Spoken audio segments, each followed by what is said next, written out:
મારું નામ પૃથ્વી કવૈયા છે. હું હાલમાં આરટીઓ જામનગરમાં આરટીઓ ઇન્સ્પેક્ટર તરીકે કાર્યરત છું. આજે આરટીઓ વિભાગ, ટ્રાફિક શાખા અને 108 થકી હું આપ સૌનું સ્વાગત કરું છું. આજે આપણે સૌ વિશ્વ સંભાળના દિવસ નિમિત્તે અહીંયા એકઠા થયા છીએ. અને વિશ્વ સંભાળના દિવસે એકઠા થયા તો એનો ઉદ્દેશ્ય શું છે?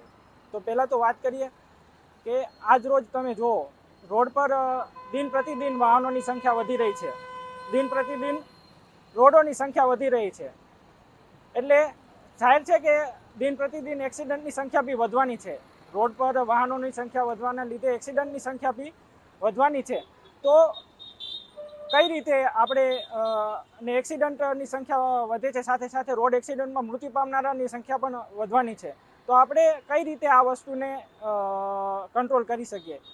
તો આ વસ્તુને આપણે રોડ સેફ્ટી અવેરનેસ અને રોડ સેફ્ટી એજ્યુકેશન થ્રુ જ કંટ્રોલ કરી શકીએ.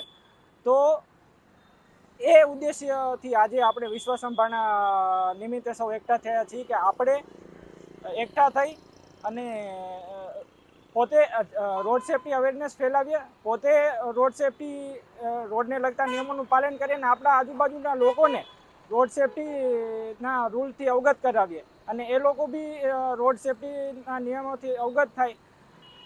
એ ઉદ્દેશ્યથી આપણે આજે વિશ્વ સંભાળના દિવસે એકઠા થયા છીએ.